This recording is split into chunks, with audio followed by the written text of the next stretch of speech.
जय भोलेनाथ। आज हम रिवाइज करने जा रहे हैं ऑडिट का फर्स्ट चैप्टर। ठीक है, तो ऑडिट क्या होती है? ऑडिट एक इंडिपेंडेंट एग्जामिनेशन होती है फाइनेंशियल स्टेटमेंट की, चाहे वो एंटिटी प्रॉफिट ओरिएंटेड हो या ना हो, इर्रिस्पेक्टिव ऑफ इट्स साइज या legal form, with a view to express opinion their own. मतलब ऑडिट क्या होती है? इंडिपेंडेंट एग्जामिनेशन होती है फाइनेंशियल स्टेटमेंट की, चाहे वो एंटिटी प्रॉफिट ओरिएंटेड हो या ना हो, irrespective of its legal form, with a view to express opinion their own. फिर ऑब्जेक्टिव ऑफ ऑडिट क्या है? ऑब्जेक्टिव ऑफ ऑडिट ऐसे 200 के हिसाब से क्या है? टू ऑब्टेन रीजनेबल एश्योरेंस कि financial statement are free from material misstatement. To obtain reasonable assurance कि financial statement are free from material misstatement. And report करना और कम्युनिकेट करना in accordance with auditor's diligence. Report करना and communicate करना in accordance with auditor's diligent. ठीक है, अब scope of audit की बात करें। स्कोप ऑफ ऑडिट क्या होता है? इससे मिलता जुलता वर्ड क्या है? स्कोल्ड है। तो सी से क्या है? कवर करना है all the aspects of audit जिससे एंटिटी की फाइनेंशियल स्टेटमेंट अफेक्ट होती है। ओ से outside the scope of audit काम नहीं करना है। एल से लिमिटेशन या कॉन्स्टेंट लगा रहा है कोई ऑडिट पे तो स्टेट करना है ऑडिट रिपोर्ट में, और ये भी स्टेट करना है कि वो अपने को अनमॉडिफाइड ओपिनियन देने से रोक रहा है। डी से डिस्क्लोज करना है हर एक इन्फॉर्मेशन को प्रॉपरली और कैसे करके कंपेयर करके फाइनेंशियल स्टेटमेंट एंड कंसीडर करके मैनेजमेंट जजमेंट। एस से अपने को देखना है कि इन्फॉर्मेशन सफिशिएंट एंड रिलायबल है या नहीं, उस हिसाब से टेस्ट या इंक्वायरी करना है। कैसे करेंगे? टेस्ट एंड इंक्वायरी करके, स्टडी करके accounting system and internal control को। ठीक है, ये स्कोप ऑफ ऑडिट अपना कंप्लीट होता है। अब बात करते हैं aspects to be covered in audit. Aspects to be covered in audit इसका है रीड CCCVV। तो CCCV मतलब क्या है? वेरिफिकेशन करेंगे एसेट का, लाइबिलिटी का, ऑथेंटिसिटी ऑफ ट्रांजैक्शन का। CCC में अपन क्या करेंगे? P&L से रिलेटेड है, याद रखना। P&L के रिजल्ट को चेक करेंगे, P&L एंड बैलेंस शीट को कंपेयर करेंगे, चेक करेंगे AA को, मतलब अरिथमेटिकल एक्यूरेसी को। ठीक है, और रीड से क्या है? R से रिपोर्टिंग करेंगे, फाइनेंशियल स्टेटमेंट की true and fair view present कर रहा है या नहीं। फिर उसके बाद सिस्टम को, RE से सिस्टम को रिव्यू करेंगे और एग्जामिन करेंगे। और D से डिस्टिंक्शन देखेंगे बराबर हो रहा है या नहीं कैपिटल एंड रेवेन्यू नेचर का। ठीक है, अब एडवांटेजेस ऑफ ऑडिट की बात करें तो टोल्ड बिग स्कैम। तो टी क्या है? अपन ट्रेड डिस्प्यूट को सेटल करेंगे, liability of trade dispute settle करने में मदद करता है, लाइबिलिटी ऑफ टैक्स निकालने में देखने में मदद करता है सही से निकला या नहीं, detection of wastage and losses में मदद करता है। फिर उसके बाद बी से books of accounts properly maintain हो रही या नहीं, ये इससे ऑडिट से मदद मिलती है। ये से गवर्नमेंट को भी कभी कभी ऑडिट की ज़रूरत पड़ती है। एस से safeguard the financial interest of the common person. C से कंट्रोल देखेंगे बराबर है या नहीं, वीकनेस या इनएडिक्वेट तो नहीं है कंट्रोल में। एम से मोरल चेक करेंगे एम्प्लॉयज़ का। ये एडवांटेजेस ऑफ ऑडिट हो गया। फिर उसके बाद में इनहेरेंट लिमिटेशंस ऑफ ऑडिट की बात करेंगे। तो एक तो है nature of financial reporting, timeliness of financial reporting, nature of audit procedures, other matters. तो नेचर ऑफ फाइनेंशियल रिपोर्टिंग में आप अपने को पता है कि याद रखना है प्रिपेयर होता है फाइनेंशियल स्टेटमेंट कौन करता है? मैनेजमेंट जजमेंट लगता है, वहाँ पे अनसर्टेनिटी एंड सब्जेक्टिविटी होती है जिसके वजह से इंटरप्रिटेशन डिफर होता है फ्रॉम पर्सन टू पर्सन। मतलब नेचर ऑफ फाइनेंशियल रिपोर्टिंग में प्रिपेयर होता है फाइनेंशियल स्टेटमेंट, वहाँ पे मैनेजमेंट का जजमेंट लगता है जो कि अनसर्टेन एंड सब्जेक्टिव रहता है, जिसके वजह से इंटरप्रिटेशन जो है डिफर होती है फ्रॉम पर्सन टू पर्सन। फिर टाइमलीनेस ऑफ फाइनेंशियल रिपोर्टिंग में याद रखना है सम ऑडिट प्रोसीजर्स टाइम कंज्यूमिंग होती है and cost exceed the benefit. Cost exceed करता है बेनिफिट को। तो ऑडिटर में omit audit procedures, auditor omit कर देता है ऑडिट प्रोसीजर्स।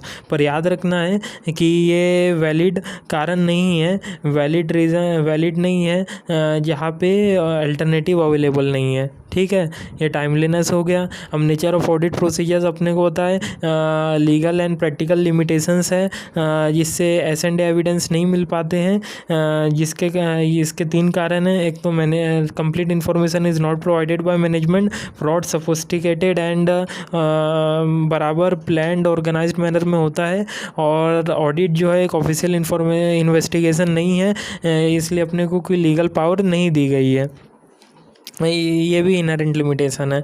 और अदर मैटर की बात करें तो बहुत ही सिंपल है, going concern and related party transaction, और एक है fraud and non compliance of laws and regulations. और फ्रॉड में याद रखना सीनियर मैनेजमेंट और कोल्यूजन के कारण फ्रॉड होता है। अब दो एक अलग से कॉन्सेप्ट है, बहुत ही सिंपल है, दो कॉन्सेप्ट है। एक तो ऑडिट टाइप्स का है, उसके अंडर लॉ है, जहाँ पे लॉ के से फॉलो होता है companies, banking, income tax, GST audit, ये सब कंपनीज को फॉलो करना पड़ता है। और वॉलेंटरी ऑडिट जो कि एचयूएफ, पार्टनरशिप, प्रोप्राइटरी खुद कराते हैं, कोई बेसिक लीगल रिक्वायरमेंट नहीं है, एडवांटेजेस लेने के लिए कराते हैं, ग्रांट्स लेने के लिए, गवर्नमेंट के फ़ायदे लेने के लिए कराते हैं, ठीक है। और एक है कि ये अपना फाइनेंशियल स्टेटमेंट कब मिसलीड नहीं करता है, ये कैसे चेक करेंगे, जब बुक्स ऑफ अकाउंट्स बराबर सफिशिएंट एंड अप्रोप्रिएट एविडेंस से बने हुए हो, बराबर उनमें एंट्रीज का रेफरेंस हो और कोई भी एंट्रीज ओमिटेड ना हो, ये एक बात हो गई। और दूसरी बात हो गई स्टेटमेंट्स जो true and fair view present करें, अकाउंटिंग स्टैंडर्ड से बने, क्लियर हो एंड अनअम्बिगियस हो, ये बातें हो गई है जब फाइनेंशियल स्टेटमेंट मिसलीड नहीं होते हैं। हाँ, एक बुक्स ऑफ अकाउंट्स बराबर सफिशिएंट अप्रोप्रिएट एविडेंस हाँ दे, रेफरेंस हो एंट्रीज की बुक्स ऑफ अकाउंट्स में, और कोई भी एंट्रीज ओमिटेड ना हो, और स्टेटमेंट्स ट्रू एंड फेयर हो, अकाउंटिंग स्टैंडर्ड्स को फॉलो करे, सब चीज़ें क्लियर एंड अनएम्बिगियस हो। फिर क्वालिटीज़ ऑफ ऑडिटर, उसमें गुड बिजनेसमैन की हर एक क्वालिटीज़ होनी चाहिए, कॉशन होना चाहिए, वो उसमें इंडिपेंडेंस, इंटीग्रिटी होनी चाहिए, फिर उसे नॉलेज होना चाहिए लॉ, बिजनेस, अकाउंटिंग का, theoretical education and practical knowledge होना चाहिए। इसके बारे में डिटेल में अपन क्वेश्चन बैंक से देख लेना, पेज नंबर इसका है अपना पेज नंबर इसका है अपना 42, ठीक है। अब उसके बाद अपन बात करते हैं किसकी, हाँ रिलेशन की, अलग अदर डिसिप्लिन के।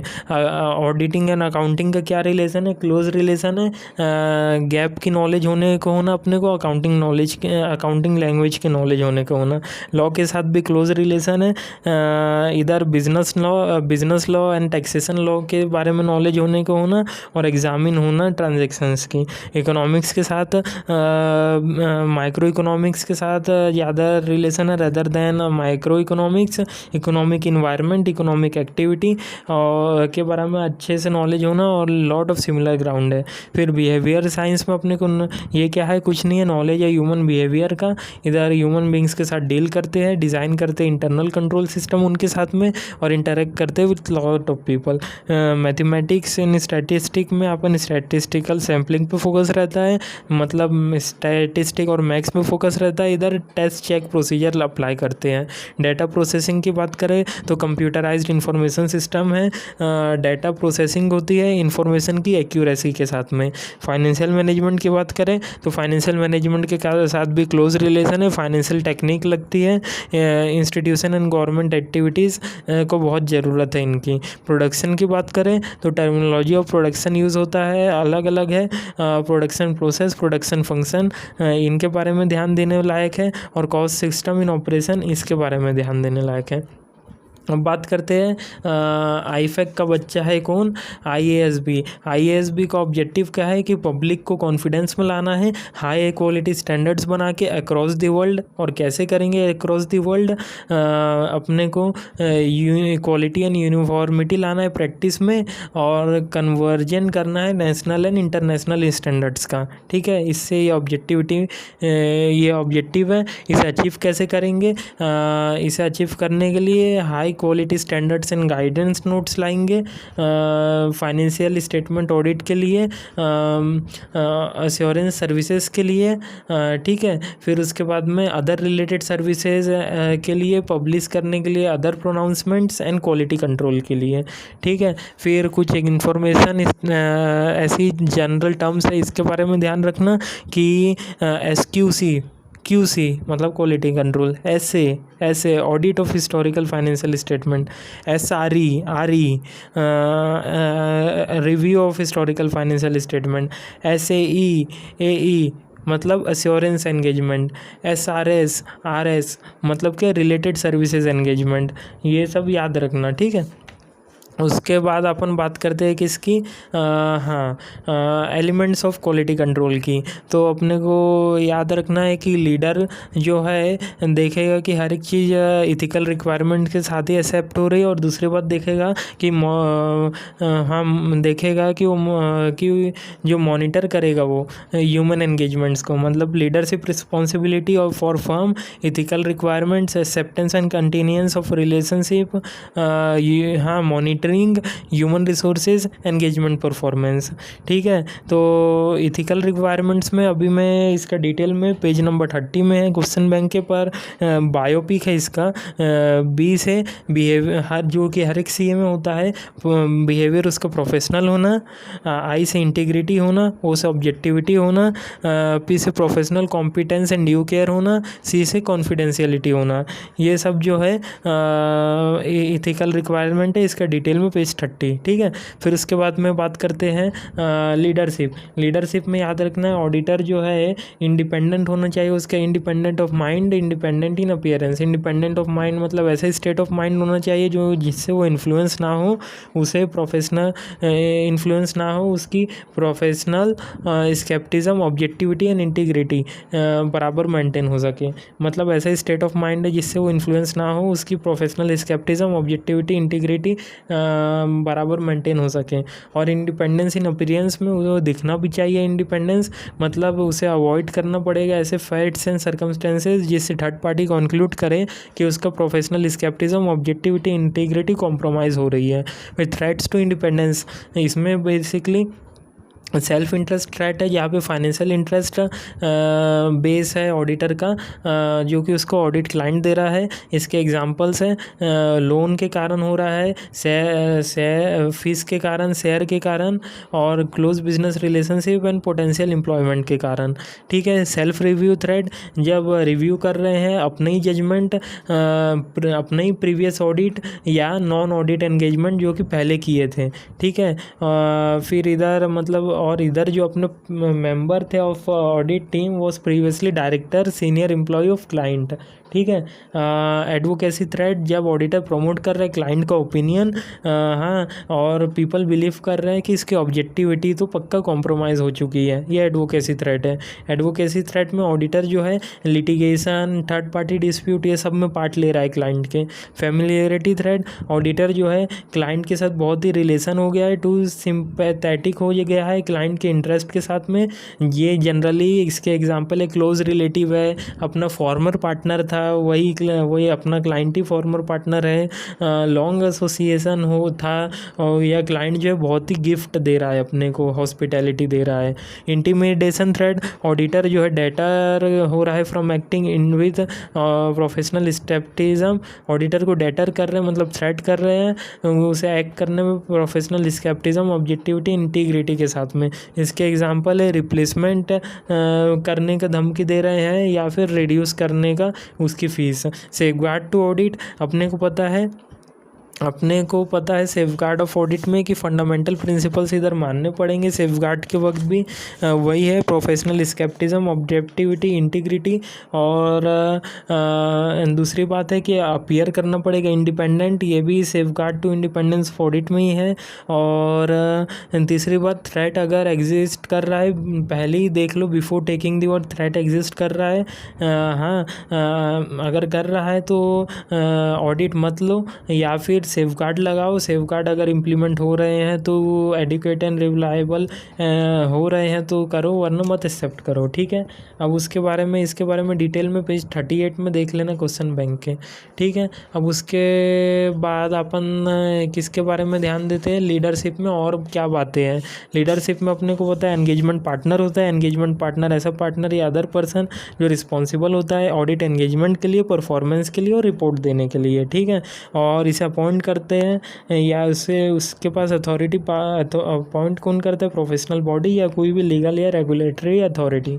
और एंगेजमेंट पार्टनर बेसिकली एम्फोसाइज करता है क्वालिटी को मेंटेन करने में, क्योंकि क्वालिटी एजेंशियल है, इसलिए वो कंप्लायंस करता है बराबर प्रोफेशनल स्टैंडर्ड्स का और क्वालिटी कंट्रोल पॉलिसीज़ का, ठीक है। तो ये पहली बात हो गई। और दूसरा, एंगेजमेंट टीम के बारे में भी ध्यान देता है, इसलिए एंगेजमेंट टीम बराबर अपनी कंसर्न रेस कर रही है या नहीं और इशू कर रही है या नहीं ऑडिट रिपोर्ट, इसके बारे में।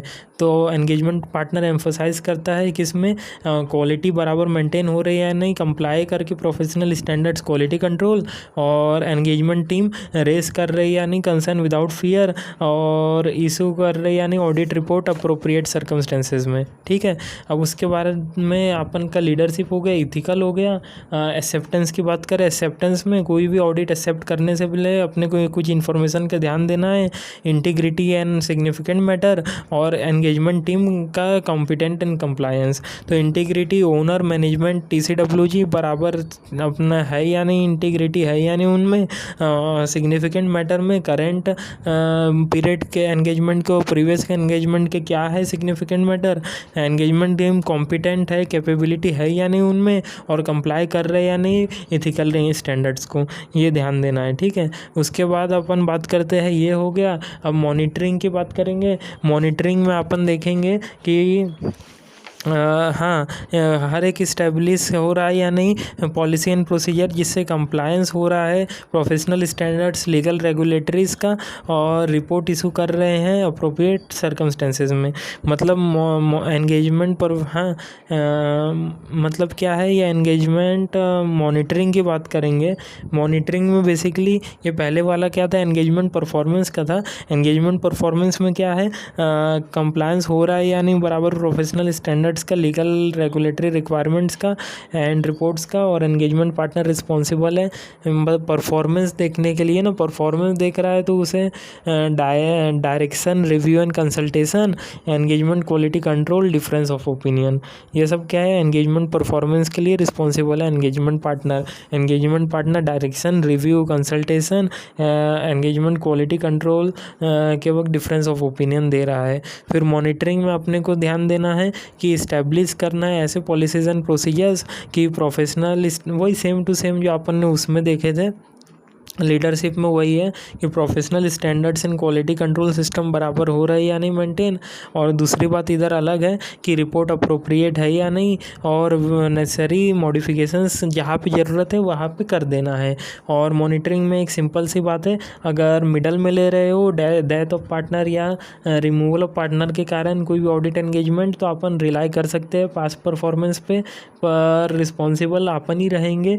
इसलिए अपने को रिव्यू करना है ऑडिट प्रोसीजर्स को, रिव्यू करना है, प्रोसीजर्स लगाना है, और रीजनेबल एश्योरेंस और एडिक्वेट बराबर अपना करना है। फिर उसके बाद ये भी हो गया, मतलब लीडरशिप हो गया, इथिकल हो गया। ह्यूमन रिसोर्स का एक है, ह्यूमन रिसोर्स का देख लेना कि ह्यूमन रिसोर्स ऐसे पॉलिसीज़ एंड प्रोसीजर्स बनाना है कि अपने एम्प्लॉयज़ जो है, मतलब पर्सनल जो है सफिशिएंट, कैपेबल, कॉम्पिटेंट है या नहीं, और कैसे करेंगे इसको एड्रेस कैसे करेंगे कि सबसे पहले अपन रिक्रूटमेंट कैसे करते हैं कोई एम्प्लॉय को, ये देखो। रिक्रूट करेंगे उसके कैपेबिलिटी, कॉम्पिटेंस को देख के, फिर उसे कितना पैसा देना है, मतलब कंपेंसेशन देना है, वो देखेंगे। और फिर अब वो अपने इधर काम करने लग गया तो उसका परफॉर्मेंस देख के इवेल्युएट करके उसको प्रमोशन और करियर डेवलपमेंट करना है उसका। ठीक है, ठीक है। अब ये भी हो गया। अब आखिरी है ऑडिट एंगेजमेंट की बात है। ऐसे 210 बेसिकली इसकी बात करता है ऑडिट एंगेजमेंट की। तो प्री कंडीशंस क्या है कि अपने को प्री कंडीशंस पहले ऑडिट लेने से पहले फाइनेंशियल स्टेटमेंट एक्सेप्टेबल FRF के हिसाब से बने या नहीं, ये देखना है। और एग्रीमेंट देखना है मैनेजमेंट का कि वो मान रहा है या नहीं, मैनेजमेंट एग्री कर रहा है या नहीं, premises on with audit is conducted. फिर इसी हिसाब से अपन डिटरमाइन करेंगे कि FRF एक्सेप्टेबल है या नहीं है, और मैनेजमेंट एग्री कर रहा है और रिस्पॉन्सिबिलिटी ले रहा है या नहीं, अंडरस्टैंडिंग लेंगे उसकी और एक्नॉलेजमेंट लेंगे। ठीक है, उस हिसाब से अपन फिर देखेंगे कि कैसे प्रिपेयर किया है मैनेजमेंट ने फाइनेंशियल स्टेटमेंट्स को, इंटरनल कंट्रोल को कंसिडर करेंगे। और वो एक खास बात इधर देखेंगे कि वो प्रोवाइड कर रहा है या नहीं ऑडिटर को access to all the information, हाँ, एडिशनल इन्फॉर्मेशन भी दे रहा है या नहीं, और अनरेस्ट्रिक्टेड एक्सेस दे रहा है या नहीं to person within the entity. ठीक है, अब उसके बाद अपन बात करते टर्म्स की। टर्म्स अपने को पता है क्यों क्लियर होने ज़रूरी है, क्योंकि अवॉइड करने के लिए मिसअंडरस्टैंडिंग को, और ये राइटिंग में हो तो तब जाके और अच्छी क्लैरिटी आती है। फिर टर्म्स में कौन कौन सी चीज़ें होगी, responsibility of auditor management, objectivity and scope of audit, और ये दो बातें याद रखना कि आइडेंटिफिकेशन ऑफ एप्लीकेबल एफआरएफ की फाइनेंशियल स्टेटमेंट एफआरएफ के हिसाब से आइडेंटिफाई हो रहा है या नहीं, और रेफरेंस के बारे में याद रखना कि ऑडिट रिपोर्ट में बराबर फॉर्म और कंटेंट का रेफरेंस है या नहीं। ठीक है, और फिर उसके बाद में अपन बात करते हैं रिकरिंग ऑडिट की। तो एक खास क्वेश्चन आता है इधर कि हम हर एक रिकरिंग ऑडिट में एंगेजमेंट लेटर सेंड करने की ज़रूरत है कि कंपलसरी नहीं है। जब आगे वाले को क्लाइंट एंटिटी को एग्जिस्टिंग टर्म्स का रिमाइंड कराना चाहो या रिवाइज करना चाहो तभी नया एंगेजमेंट लेटर चेंज करने की ज़रूरत है। और एंगेजमेंट लेटर चेंज करने में दो ही बातें याद रखना है, चेंज किस कारण की वजह से हो रहा है वो, और दूसरा मिसअंडरस्टैंडिंग हो गई तो चेंज किस कारण की वजह से हो रहा है, तो इसे याद करने का तरीका नेचर या साइज एंटिटी का बढ़ गया है, इसके वजह से ओनरशिप एंड सीनियर मैनेजमेंट को बदल दिए हैं अपन ने, मतलब नेचर। और दूसरा तरीका, और दूसरा क्या है कि legal and regulatory requirement change हो गई, इसके वजह से FRF and other reporting requirement में अपने को देखना पड़ रहा है। ठीक है, और मिसअंडरस्टैंडिंग में अपन देखेंगे इस ऑब्जेक्टिव एंड स्कोप में मिसअंडरस्टैंडिंग है, इसलिए रिवाइज कर दिए टर्म्स को। तो ये दो कारण है, मतलब एक तो चेंज किस कारण के वजह से हो रहा है वो देखेंगे, और एक मिसअंडरस्टैंडिंग, इस हिसाब से एंगेजमेंट लेटर चेंज होगा। ठीक है, बात करेंगे किसकी, लिमिटेशन ऑफ स्कोप। लिमिटेशन अगर प्रायर टू एक्सेप्टेंस है तो डिस्क्लेमर ऑफ ओपिनियन आ रहा है तो एक्सेप्ट ही नहीं करना। अगर आफ्टर एक्सेप्टेंस है सेम या हाई लेवल ऑफ एश्योरेंस दे रहा है तो एक्सेप्ट कर लेना। लोअर लेवल ऑफ एश्योरेंस दे रहा है ये तो reasonable justification, legal contractual obligation को कंसिडर करना, और देखना ये तीन कारण से हो रहा है कि चेंज इन सर्कमस्टेंसेज ही बदल गए, या मिसअंडरस्टैंडिंग था अपने क्लाइंट को नेचर ऑफ ऑडिट का, या रेस्ट्रिक्शन ऑफ स्कोप डाल दिया है मैनेजमेंट ने या सर्कमस्टेंसेज ने। तो रीजनेबल जस्टिफिकेशन के कारण हो रहा है ये सब चीज़ें, तो एक्सेप्ट कर लेना और न्यू रिकॉर्ड कर लेना, पर रेफ़र नहीं करना कन्फ्यूज़न को अवॉइड करने के लिए। ठीक है, और अगर रीजनेबल जस्टिफिकेशन नहीं है तो एक्सेप्ट करने से पहले देखना मैनेजमेंट एग्री कर रहा है या नहीं। मैनेजमेंट एग्री नहीं कर रहा है तो विड्रॉ कर लेना और कम्युनिकेट कर लेना TCWG और प्रमोटर को। तो इसी के साथ हमारा ये चैप्टर कंप्लीट होता है। एक प्रोफेशनल स्केप्टिज्म के बारे में ध्यान दे देना है कि क्वेश्चनिंग माइंड है, कॉन्ट्रा एग्जाम्पल उसके कॉन्ट्राडिक्टरी ये वाले हैं, इसके बारे में ध्यान दे देना है। इसका पेज नंबर प्रोफेशनल स्केप्टिज्म का पेज नंबर 7 है। ठीक है, इसी के साथ हमारा ये चैप्टर कंप्लीट होता है। धन्यवाद।